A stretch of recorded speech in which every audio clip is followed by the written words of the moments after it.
አርእስተ ዜና። የአሜሪካ አየር ኃይል ከፍተኛ ድብደባ ደረሰበት። 5 የነዳጅ ጫኝ አውሮፕላኖች ወደሙ።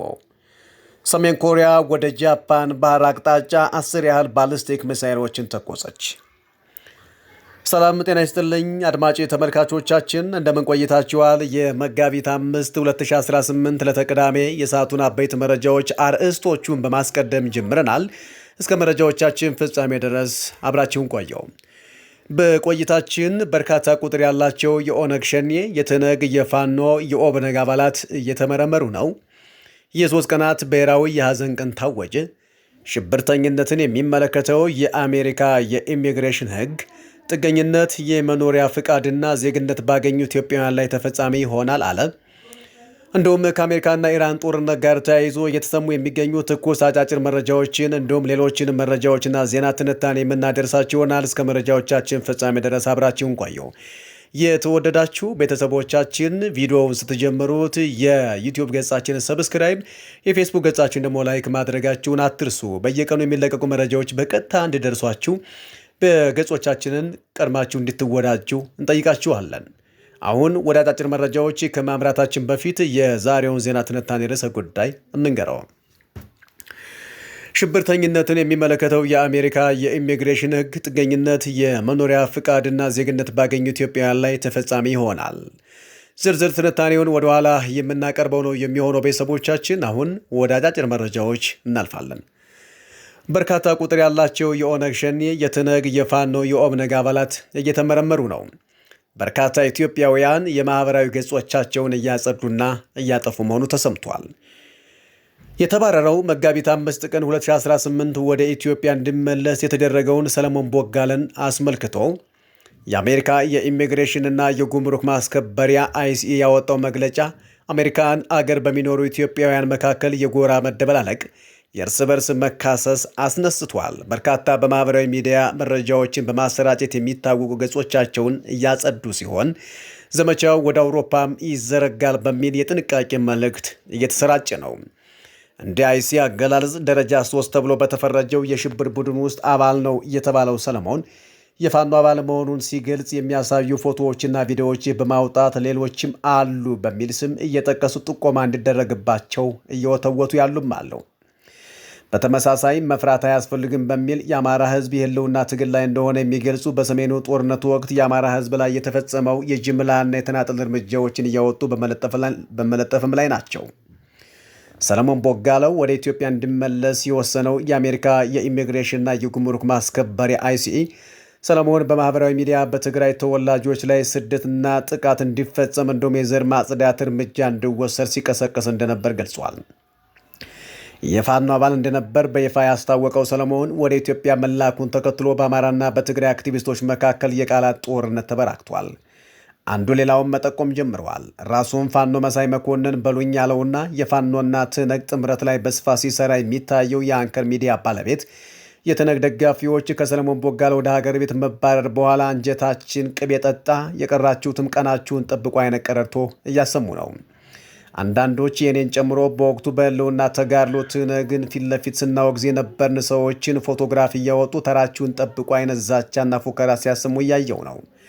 ስታሊን ገብረስላሴ የሚባል ስታንዳርድና ተሳዳቢ የአሜሪካን ባለሥልጣናት በእጁ ውስጥ ያስገባ እስኪመስል ጣቱን እየቀሰረ ከሰለሞን አያበቃም ይቀጥላል እያለ ሲወራጭ የሚያሳይ ክሊፕ አንድ ወዳጅ አጋራይ በማለት ነቀፋ ሰንዝሯል።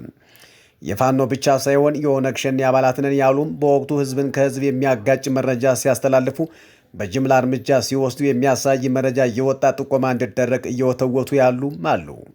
በትነግ ፋኖና ኦነግ ሸኔ ደጋፊዎችና አባላት ላይ ጥቆማ ማድረጉ የቆየ ፋይል በመበርበሩ በሚሰማበት በአሁኑ ወቅት በርካቶች የማህበራዊ ገጾቻቸውን እያጠፉና እያጸዱ ይገኛሉ። በአሜሪካ ህግ ሳላውቅ ነው የሚባል ምክንያት ተቀባይነት ስለሌለው ሳያስቡት ገንዘብ ያዋጡ፣ በቁሳቁስ ይረዱ፣ መረጃ ያሰራጩና በፊት ለፊት የጥቃት እርምጃዎችን ሲያሞካሹ የነበሩ በአሁኑ ሰዓት ስጋታቸውን ወደ አውሮፓ፣ ካናዳና ሌሎች ሀገሮችም እያሰራጩ ነው። ታዛቢዎች አስቀድሞም ቢሆን ህዝብን እንደ ህዝብ መፈረጅ ትክክል እንዳልሆነ በማንሳት በወቅቱ ሲጠቆም ባንዳ፣ ውታፍነቃ፣ ያለቅላቂ ወዘተ በሚባል ሲሰዳደቡ የነበሩ ዛሬ ላይ ጭንቀቱ ውስጥ መግባታቸው የሚጠበቅ እንደሆነም አመልክተዋል። አንዳንድ ምንጮች እንደሚሉ ከ50 በላይ የኦነግ ሸኔ፣ የኦጋዴን ነጻ አውጪና አልሸባብ ናቸው ተብለው የሚጠረጠሩ የፋኖና የትነግ ደጋፊና አባላት ምርመራ እየተደረገባቸው ነው። ኢትዮጵያ በቁልፍ ማዕድናት ልማት ዙሪያ የ$2 ቢሊዮን ኢንቨስትመንት ፈቃድ ሰጠች። የማዕድን ሚኒስቴር ለወርቅ፣ ብረትና ፖታሽ አምራች ኩባንያዎች የምርት ፈቃዱን ሰጥቷል። ፍቃድ የተሰጣቸው አካላትም የኢትዮጵያ ኢንቨስትመንት ሆልዲንግ በአፋር ክልል የፖታሽ ማምረቻ ፍቃድ የተሰጠው ሲሆን በ2 ዓመት ውስጥ የፋብሪካ ግንባታውን ጨርሶ ወደ ምርት እንደሚገባ ተገልጿል። ዜድዋይ ቢዲአይም በተመሳሳይ የተሰጠው የ2 ዓመታት ፋብሪካ የመገንቢያ ጊዜ በመጠቀም የብረት ማዕድን እንዳመርት ፍቃድ ተሰጥቶታል። ቤሮ ማይኒንግ ለወርቅ ማምረቻ ፍቃድ ሰጥቶታል። ኩባንያው በ2 ዓመት ጊዜ ውስጥ የፋብሪካ ግንባታውን ጨርሶ ወደ ምርት ስራ ይገባል ተብሎ ይጠበቃል። የማዕድን ሚኒስትር ሀብታሙ ተገኝ ኢትዮጵያ የማዕድን ሀብቶቿን በልማት ለሀገር እድገት ማዋል የሚያስችል ትልቅ እርምጃ እየወሰደች ነው ሲሉ በፊርማ ስነ ስርዓት ወቅት ተናግረዋል። ፈቃድ የተሰጣቸው ሶስቱ አልሚዎች $4.2 ቢሊዮን የአሜሪካ ዶላር ኢንቨስትመንት እንዳስመዘግቡ ከማዕድን ሚኒስቴር የተገኘው መረጃ ይጠቁማል። በጋሞ ዞን የደረሰውን የመሬት መንሸራተት አደጋ ተከትሎ የ3 ቀናት ብሔራዊ የሐዘን ቀን ታወጀ። ብሔራዊ የሐዘን ቀኑ ከመጋቢት 5 ቀን 2018 ዓ.ም ጀምሮ ለ3 ተከታታይ ቀናት እንደሚቆይ የሕዝብ ተወካዮች ምክር ቤት አስታውቋል። በእነዚህ ቀናት የኢትዮጵያ ብሔራዊ ሰንደቅ ዓላማ በሁሉም የሀገሪቱ ግዛቶች፣ በኢትዮጵያ መርከቦች፣ በኤምባሲዎችና በቆንጽላ ጽሕፈት ቤቶች ዝቅ ብለው ይውለበለባሉ። መጋቢት 2 ቀን 2018 በደረሰው የመሬት መንሸራተት አደጋ እስካሁን የ80 ወገኖች ሕይወት ማለፉ ተረጋግጧል። ቀሪዎቹን ለማግኘት ፍለጋው መቀጠሉም ተገልጿል። የተወደዳችሁ አድማጭ ተመልካቾቻችን መጋቢት 5 ለተቀዳሚ 2018 ከአዲስ ሪፖርተር ወደ እናንተ የሚደርሱ መረጃዎች አሁንም እንደቀጠሉ ናቸው። አሁን ደግሞ ወደ ውጭ መረጃዎች አመራን። በሱዳንና ግብፅ ድንበር በተቀሰቀሰ የተኩስ ልውውጥ የበርካታ ሰዎች ሕይወት አለፈ። በሱዳንና ግብፅ ድንበር አቅራቢያ በግብፅ የድንበር ጠባቂዎችና የትጥቅ ባነገቡ ሱዳናውያን ባህላዊ የማዕድን አውጪዎች መካከል በተፈጠረ የተኩስ ልውውጥ የ9 ሱዳናውያን ሕይወት ሲያልፍ ሌሎች 13 ሰዎች ደግሞ መቁሰላቸው ተነግሯል። በግብፅ በኩል የደረሰ ጉዳት አልተገለጸም። ግጭቱ የተቀሰቀሰው ዋዲ አልናስሪ በተባለው የድንበር ስፍራ ሲሆን የግብፅ የጸጥታ ኃይሎች በድንገት በባህላዊ ማዕድን ማውጫዎች ላይ የኃይል እርምጃ መውሰዳቸውን ተከትሎ ግጭቱ መፈጠሩ ተገልጿል። ግጭት የተቀሰቀሰበት አካባቢ አልቡርሃን የሚመራው አካባቢ መሆኑና አልቡርሃን ደጋሎን ለማስወገድ የግብፅ አሸርጋጅ መሆኑን ጉዳዩን አወዛጋቢ አድርጎታል። ከዚህ ጋር ተያይዞ አልቡርሃን ከግብፅ ጋር በመሆን ኢትዮጵያን በእጅ አዙር ለመውጋትና ለማዳከም በሚሰራበት ወቅት በሁለቱ ሀገራት መካከል የእርስ በርስ ግጭት መቀስቀሱ ጉዳዩ አሳ ጎርጓሪ ዘንዶ ያወጣል ሆኖባቸዋል ተብሏል። የአሜሪካ የአየር ኃይል ከፍተኛ ድብደባ ደረሰበት። 5 የነዳጅ ጫኝ አውሮፕላኖች ወደሙ። የመካከለኛው ምስራቅ ጦርነት ተባብሶ ቀጥሏል። ኢራን በሳውዲ አረቢያ በሚገኝ የአሜሪካ ጦር ሰፈር ላይ ባደረሰችው ድንገተኛ ጥቃት 5 ግዙፍ የነዳጅ ጫኝ አውሮፕላኖች ወደ አመድነት ተቀይረዋል። እነዚህ በኢራን ጥቃት የወደሙት አውሮፕላኖች K135 የሚል መጠሪያ የተሰጣቸው የአየር በአየር ነዳጅ መሙላት የሚችሉ ሲሆን የአንዱ ዋጋ $79 ሚሊዮን አካባቢ ሲሆን በዛሬው ጥቃት ብቻ አሜሪካ $400 ሚሊዮን እንዲታጣ አድርጓታል። ሰሜን ኮሪያ ወደ ጃፓን ባህር አቅጣጫ 10 ያህል ባለስቲክ ሚሳይሎችን ተኮሰች። ሚሳይሎች የተኮሱት በፒዮንግያንግ አቅራቢያ ከሚገኘው የሱናን አካባቢ ሲሆን ያረፉትም ከጃፓን የኢኮኖሚ ክልል ውጭ በሆነ የባህር ክፍል ላይ ነው። እስካሁን ባለው መረጃ በአደጋው የደረሰ ምንም አይነት ጉዳት የለም። ኢራን 2 የህንድ የጋዝ ጫኝ መርከቦች በሆርሙዝ የባህር ወሽመጥ እንዳልፉ ፈቀደች። ኢራን በሆርሙዝ የባህር ወሽመጥ ላይ በጣለችው የባህር ላይ እገዳ ሳቢያ የዓለም የኃይል አቅርቦት ተቋርጦ በቆየበት በዚህ ወቅት 2 የህንድ የፈሳሽ ጋዝ ጫኝ መርከቦች በወሽመጡ እንዳልፉ ልዩ ፍቃድ መስጠቷ ተሰምቷል። የታይላንድ መንግስት ከሩሲያ ነዳጅ ለመግዛት ዝግጁ መሆኑን አስታወቀ። አሜሪካ በሩሲያ የነዳጅ ምርቶች ላይ ጥላው የነበረውን እገዳ ለጊዜውን ለማንሳት መወሰኗን ተከትሎ የእስያዊቷ ሀገር ከሩሲያ ድፍድፍ ነዳጅ ለመግዛት ንግግር እንደምትጀምር የሀገሪቱ ምክትል ጠቅላይ ሚኒስትር ፒፋት ገልጸዋል። የተባበሩት መንግስታት ድርጅት ዋና ጸሐፊ በእስራኤልና በሂዝቦላ መካከል የተኩስ አቁም እንዲደረግ ጠየቁ። የተባበሩት መንግስታት ድርጅት ዋና ጸሐፊ አንቶኒዮ ጉተሬዝ ጦርነቱ በሊባኖስ ህዝብ ላይ ከፍተኛ ስቃይ እያደረሰ መሆኑን በመጥቀስ በእስራኤልና በሂዝቦላ መካከል አስቸኳይ የተኩስ አቁም እንዲደረግ ጥሪ አቅርበዋል። በባግዳድ የሚገኘው የአሜሪካ ኤምባሲ በሚሳኤል መመታቱ ተዘገበ። በባግዳድ የሚገኘው የአሜሪካ ኤምባሲ የድሮን ጥቃት ከደረሰበት በኋላ ጭስ ታይቷል። በኢራቅ ዋና ከተማ በባግዳድ የሚገኘው የአሜሪካ ኤምባሲ የሚሳኤል ጥቃት እንደተፈጸመበት ተሰምቷል። በባግዳድ የሚገኘው የአሜሪካ ኤምባሲ በሚሳኤል ከተመታ በኋላ ጭስ መታየቱን ሮይተርስ ምንጮቹን ጠቅሶ ዘግቧል። በኢራን ተቃውሞ ከተነሳ የከፋ እርምጃ ይወሰዳል ሲሉ አብዮታዊ ዘቡ አስጠነቀቁ። በዛሬው ዕለት የኢራን መንግስት ደጋፊዎች አደባባይ በወጡበት ጊዜ ፍንዳታ አጋጥሞ ነበር። የኢራን አብዮታዊ ዘብ የደህንነት ክፍል ባወጣው መግለጫ የአደባባይ ተቃውሞዎች የሚካሄዱ ከሆነ ከታህሳሱ የከፋ እርምጃ እንደሚወሰድ አስጠንቅቋል። ባለፈው ታህሳስ ወር በበርካታ የኢራን አካባቢዎች ውስጥ ከተካሄደው ህዝባዊ ተቃውሞ ጋር በተያያዘ በሺዎች የሚቆጠሩ ሰዎች መገደላቸውንና በ10 ሺዎች የሚሆኑ ደግሞ ለእስር ተዳርገዋል። በኢራቅ በደረሰ የአሜሪካ ወታደራዊ አውሮፕላን አደጋ 6ቱም የበረራ አባላት ህይወታቸው ማለፉ ተረጋገጠ። በምዕራብ ኢራቅ በደረሰ የአሜሪካ ወታደራዊ አውሮፕላን አደጋ ውስጥ የነበሩ 6ቱም የበረራ አባላት ህይወታቸው ማለፉን የአሜሪካ ጦር አረጋግጧል። የኬሲ 135 አይነት ወታደራዊ ነዳጅ መሙያ አውሮፕላን አደጋ የደረሰበት ሐሙስ ዕለት በምዕራብ ኢራቅ ነው። በኳታር ዶሃ ነዋሪዎች ከከተማዋ ማዕከል እንዲወጡ እየተደረገ ነው። የኳታር የአገር ውስጥ ጉዳይ ሚኒስቴር ከበርካታ አካባቢዎች ጥንቃቄ በሚል ነዋሪዎችን እያስወጣ መሆኑን አስታውቋል። እስካሁን ባለው መረጃ የስጋቱ መጠንና አይነት ባይታወቅም ኳታር ሌሊቱንና ዛሬ ጠዋት 2 የሚሳኤል ጥቃቶችን አስተናግዳለች። ኢራን በዚህ ሳምንት መጀመሪያ ላይ የአሜሪካ ኢኮኖሚያዊ ጥቅምን የሚያስተናግዱ ሀገራት ኢላማዎች እንደሚሆኑ ከተናገረች በኋላ ኳታር የወሰደችውን እርምጃውን ለመከላከል ይመስላል። ምዕራባውያን አሜሪካ በሩሲያ ነዳጅ ላይ የጣለችው ማዕቀብ ማንሳቷን ተቹ። የአውሮፓ መሪዎች አሜሪካ ሩሲያ ወደ ውጭ በምትልከው ነዳጅ ላይ የጣለችውን ማዕቀብ ለጊዜው ለማላላት መወሰኗን ተቹ። ይህ የአሜሪካ ውሳኔ ሀገራት በመርከቦች ላይ ተጭኖ ያለ ነገር ግን በማዕቀብ ምክንያት ያልተሸጠ የሩሲያ ነዳጅን እንዲገዙ ያስችላቸዋል። የአውሮፓ ምክር ቤት ፕሬዝዳንት አንቶኒዮ ኮስታ አርብ ዕለት የአውሮፕላን ደህንነት ስለሚጎዳ የአሜሪካን ውሳኔ በጣም አሳሳቢ ነው ሲሉ ተናግረዋል። ኢራን ከሄዝቦላ ጋር በመተባበር እስራኤል ላይ የሚሳኤል ጥቃት መክፈቱን አስታወቀች። የኢራን እስላማዊ አብዮታዊ ዘብ ከሄዝቦላ ጋር በመተባበር እስራኤል ላይ የሚሳኤል ጥቃት መክፈቱን ከኢራን መንግስት ጋር ትስስር ያለው ታስሚን የተባለው የመገናኛ ብዙሃን ዘግቧል። የኢራን መንግስት ወታደራዊ ክንፍ የሆነው አብዮታዊ ዘብ እንዳለው በእስራኤል ላይ በተከፈተው ጥቃት የባህር ኃይሉና የሰው አልባ አውሮፕላኖች ክፍሉ ተሳትፈዋል። ከአሜሪካ ጋር የሚሰሩ የነዳጅ ተቋማትን የአመድ ክምር እንደምታደርግ ኢራን ዛተች። ኢራን ባለፉት ቀናት በቀጠናው የሚገኙ የነዳጅ ተቋማትን ኢላማ አድርጋለች። ከአሜሪካ ተቋማት ጋር የሚሰሩ የነዳጅና የጋዝ አምራች ድርጅቶችን የኢራን ጦር ሰራዊት በማውደም ወደ አመድ ክምርነት እንደሚለውጣቸው መግለጹን የኢራን መገናኛ ብዙሃን ዘግቧል። አዲሱን የኢራን መንፈሳዊ መሪ ለመያዝ ዩናይትድ ስቴትስ ከፍተኛ ወሮታ እንደምትከፍል ገለጸች። የሟቹ አያቶላህ አሊ ሐሜኒ ልጅ ሞጅታባ ሐሜኒ እና ሌሎች ከፍተኛ የመንግስት ባለሥልጣናት የት እንዳሉ መረጃ ለጠቆመ እስከ $10 ሚሊዮን እንደሚከፍል ዋሽንግተን ዲሲ የሚገኘው የውጭ ጉዳይ ሚኒስቴር አስታውቋል። የተወደዳችሁ አድማጭ ተመልካቾቻችን ከአዲስ ሪፖርት ለተቀዳሚ ወደ እናንተ የሚደርሱ መረጃዎች አሁንም እንደቀጠሉ ናቸው። አሁን ደግሞ ወደ መጨረሻው የስፖርት መረጃ መራን። የፕሪሚየር ሊጉ የዋንጫ ፉክክርና የዛሬ ወሳኝ ጨዋታዎች። በእንግሊዝ ፕሪሚየር ሊግ የ30ኛ ሳምንት መርሃ ግብር በዋንጫ ፉክክሩ ወሳኝነት ያላቸው ጨዋታዎች ዛሬ ምሽት ይደረጋሉ። የሊጉ መሪ አርሰናል በሜዳው ኤቨርተንን የሚያስተናግድ ሲሆን ተከታዩ ማንቸስተር ሲቲ ወደ ለንደን ስታዲየም አቅንቶ በወራጅ ቀጠና የሚገኘው ዌስትሃም ዩናይትድን ይገጥማል። መድፈኞቹ ከኤቨርተን ጋር ባደረጓቸው ያለፉት 5 የሊጉ ጨዋታዎች 3ቱን ሲያሸንፉ በ2 ጨዋታዎች ነጥብ ተጋርተዋል። ባለፉት የሊጉ 7 ጨዋታዎች ሽንፈት ያስተናገደው አርሰናል መሪነቱን ለማጠናከር ዛሬ ምሽት 2 ሰዓት ተኩል ከኤቨርተን ጋር የሚያደርገው ጨዋታ ይጠበቃል። አንድ የተስተካካይ ጨዋታ ያለው ከሊጉ መሪ አርሰናል በ7 ነጥብ ዝቅ ብሎ ሁለተኛ ደረጃ ላይ የሚገኘው ማንቸስተር ሲቲ ምሽት 5 ሰዓት ላይ ከሜዳው ውጭ ዌስትሃም ዩናይትድን ይገጥማል። ሁለቱ ቡድኖች በሊጉ እርስ በርስ ካደረጓቸው ያለፉት 5 ጨዋታዎች ማንቸስተር ሲቲ ሁሉንም በማሸነፍ የበላይነት አለው። ለቀጣይ ዓመት የአውሮፓ ቻምፒየንስ ሊግ ተሳትፎ እየተፎካከረ የሚገኘው ቼልሲ ምሽት 2 ሰዓት ተኩል በስታንፎርድ ብሪጅ ኒውካስል ዩናይትድን ያስተናግዳል። ሁለቱ ቡድኖች በሊጉ ያለፉት 5 ግንኙነታቸው በተመሳሳይ 2 ጊዜ ድል ሲቀናቸው ቀሪውን 1 ጨዋታ ባቻ ውጤት አጠናቀዋል።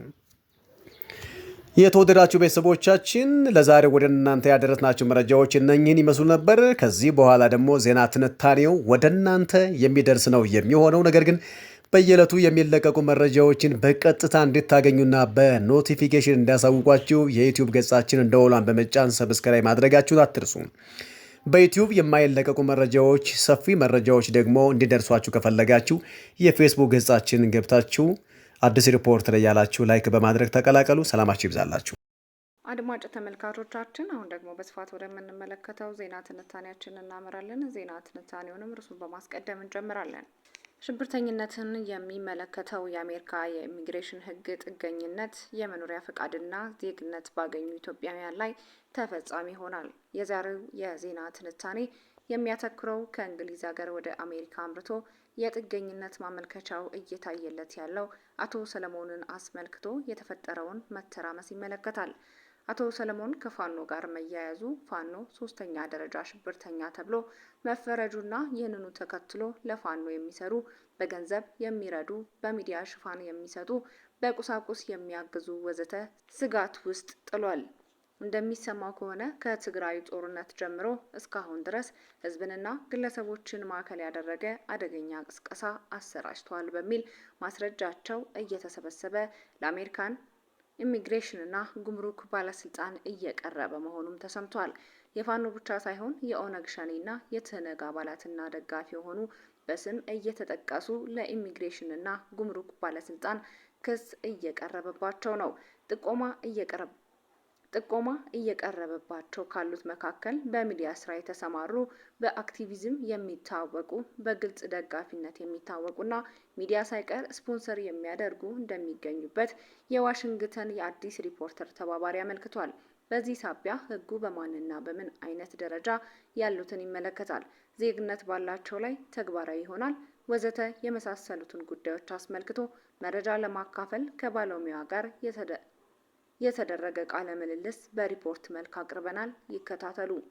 በቅርቡ በሀገር አሜሪካ በአሪዞና ፊኒክስ ተይዞ ወደ ኢትዮጵያ የተባረረው የሰለሞን ቦጋለ ጉዳይ አሜሪካ በኢትዮጵያ ውስጥ የሚንቀሳቀሱ የታጠቁ ኃይሎች በኢሚግሬሽን ህጓ በኩል የምታይበትን መነጽር እንደቀየረች የኢሚግሬሽንና የዜግነት ጉዳዮች የህግ ባለሙያዎች ለአዲስ ሪፖርተር ገለጹ። የዚህ ህግ ተፈጻሚነት ጥገኝነት በሚጠይቁት ላይ ብቻ ሳይሆን ከዚህ በፊት ጥገኝነት፣ የመኖሪያ ፈቃድ እና የዜግነት መብት ባገኙ ኢትዮጵያውያን ላይ ጭምር እንዲሆን የህግ ባለሙያዎቹ አበክረው ይገልጻሉ። አዲስ ሪፖርተር በዋሽንግተን ዲሲ የኢሚግሬሽን እና የዜግነት ህግ ጉዳዮች የህግ አማካሪ የሆኑትን አቶ ደረጃ ይልማን ስለ ህጉ የተፈጻሚነት ወሰን ማለትም ነዋሪነት፣ ጥገኝነትና ዜግነት ባገኙ ኢትዮጵያውያን ላይ ተፈጻሚ ስለመሆኑ ላቀረብንላቸው ጥያቄ የሰጡንን መልስ በሚከተለው መልኩ አጠናክረን አቅርበነዋል። የምድብ 3 ዓላማና ታሪክ የአሜሪካ የኢሚግሬሽን እና የዜግነት ህግ ክፍል 212 ኤ3ቢ የሽብር ቡድኖችን በሶስት ደረጃዎች ይከፍላል። ታየር 3 የሚባሉት ቡድኖች ያልተፈረጁ የሽብር ድርጅቶች በመባልም ይታወቃሉ።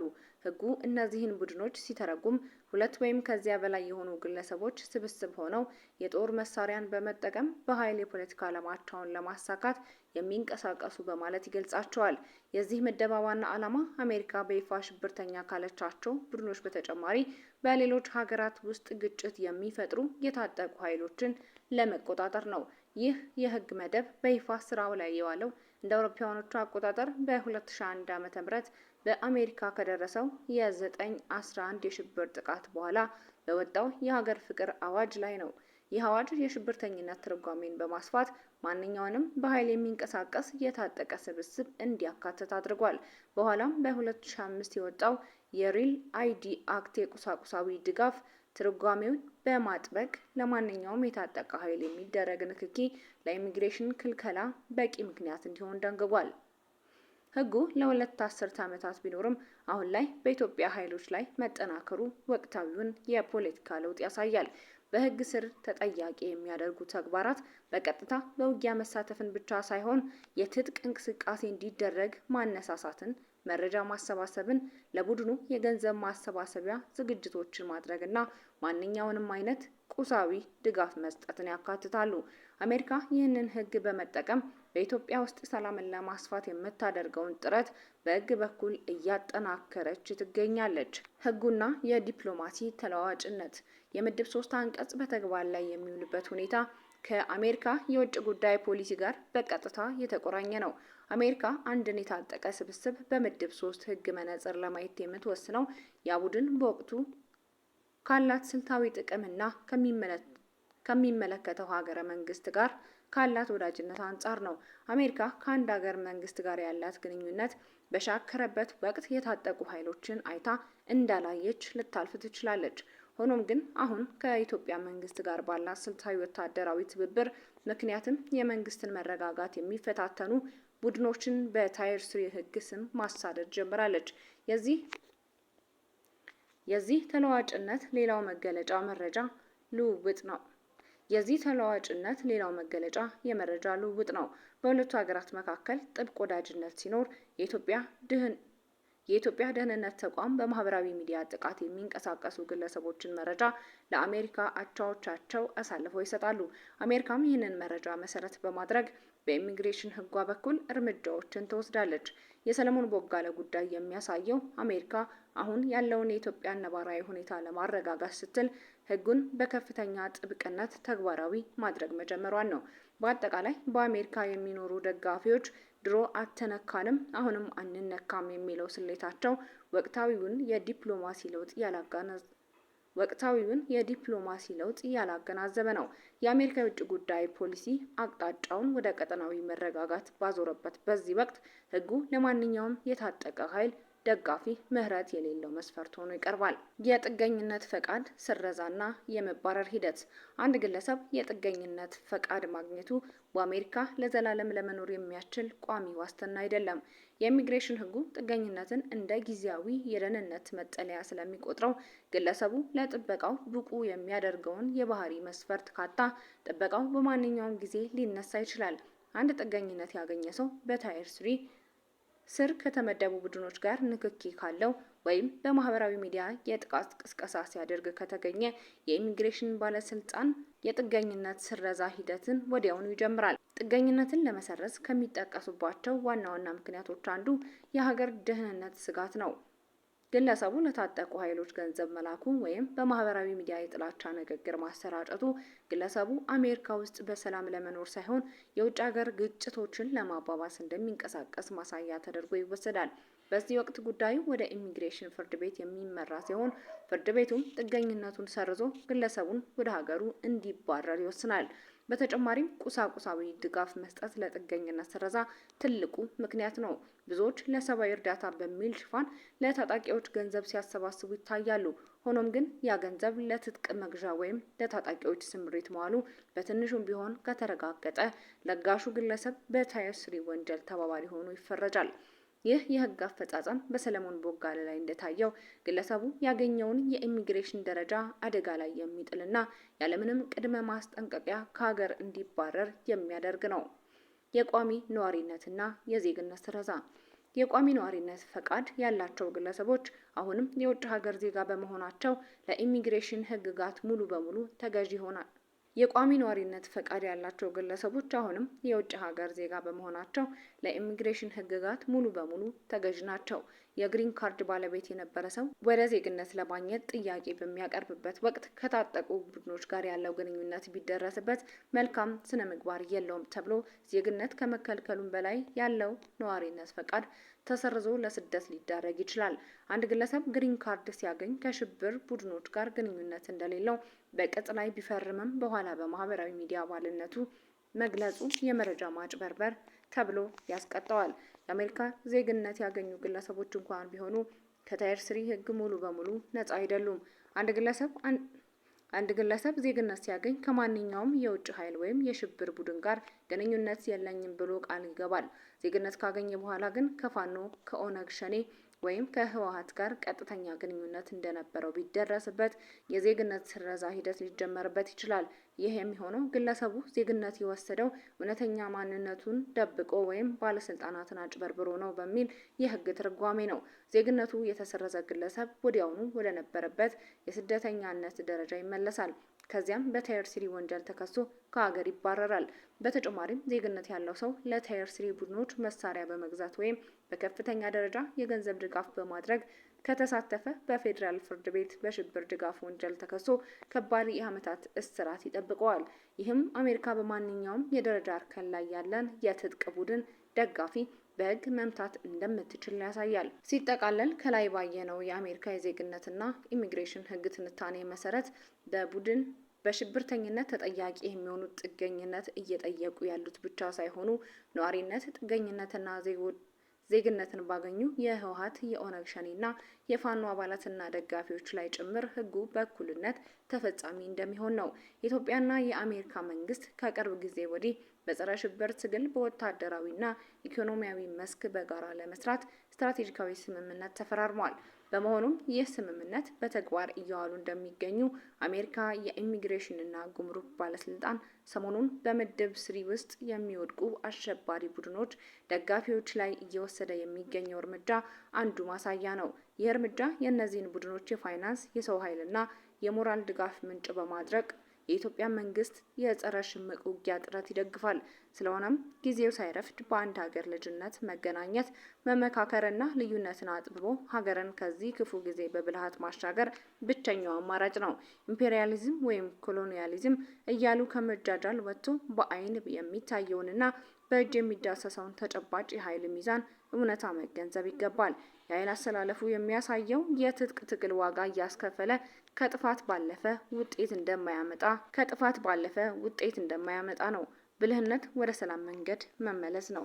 የተወደዳችሁ አድማጮቻችን ለዛሬ ያዘጋጀነው ዜና ትንታኔያችን የተከታተላችሁትን ይመስል ነበር። ነገ በተመሳሳይ ሰዓት በሌሎች ርዕሰ ጉዳዮች እንመለሳለን። በየቀኑ ከቻናላችን ወደ እናንተ የሚደርሱ መረጃዎችን ለመከታተል ቻናላችንን ላይክ፣ ሰብስክራይብ እና ሼር በማድረግ ቤተሰቦቻችን